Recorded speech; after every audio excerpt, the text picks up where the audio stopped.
ఆల్వాల్ అభ్యాస ప్రైవేట్ కళాశాల ముందు విద్యార్థి సంఘ నాయకులు యుఎస్ఎఫ్ఐ ఆధ్వర్యంలో ఆందోళన చేపట్టారు. ఎటువంటి అనుమతులు లేకుండా కళాశాల నిర్వహిస్తున్నారని ప్రశ్నించగా యాజమాన్యం సంఘం నాయకులతో వాగ్వాదానికి దిగింది. విద్యార్థుల జీవితాలతో ఆటలాడుతున్న యాజమాన్యంపై కఠిన చర్యలు తీసుకోవాలని డిమాండ్ చేశారు.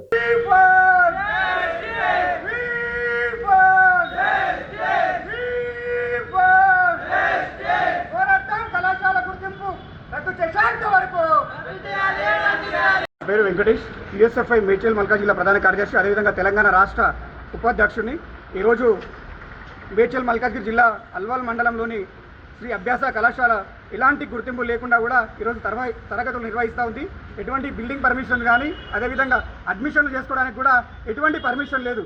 ఈరోజు విద్యారంగానికి కూడా మేము అనేక రకాలుగా పోరాటం చేస్తాము. అదేవిధంగా శ్రీ అభ్యాస కళాశాల అయినటువంటి యాజమాన్యం పైన కూడా చట్టపరమైన చర్యలు తీసుకోవాలి. అకాడమిక్ ఇయర్ ప్రారంభమైనప్పటికీ ఇప్పటి వరకు కూడా కళాశాలకు ఎటువంటి గుర్తింపులు, ఎలాంటి ఎన్ఓసీలు కానీ, ఎలాంటి పర్మిషన్ కానీ, అడ్మిషన్లు చేసుకోవడానికి కూడా ఎలాంటి పర్మిషన్ కూడా అనుమతులు కూడా లేవు ప్రభుత్వం నుంచి. బోర్డ్ ఆఫ్ ఇంటర్మీడియట్ మేము విజ్ఞప్తి చేస్తాను. అదేవిధంగా జిల్లా విద్యాధికారి కానీ మేము కూడా ఇప్పటి వరకు కూడా వినతి పత్రాల కూడా ద్వారా కూడా తెలియజేయడం జరిగింది. ఈరోజు కళాశాల యాజమాన్యం మాత్రం చిత్తం శివుడి మీద, భక్తి చెప్పుల మీద అనే విధంగా ఈరోజు విద్యార్థుల ప్రాణాలతో చెలగాట మాడడానికి కూడా ఈరోజు అడ్మిషన్లు సేకరిస్తూ ఉంది. ఈ కళాశాల పైన వెంటనే చర్యలు తీసుకోవాలి. ఇక్కడ ఉన్నటువంటి యాజమాన్యం పైన కూడా అరెస్ట్ వారెంట్ కూడా ప్రభుత్వం క్రిమినల్ చర్యలు తీసుకోవాలని చెప్పేసి కూడా తెలియజేస్తాను.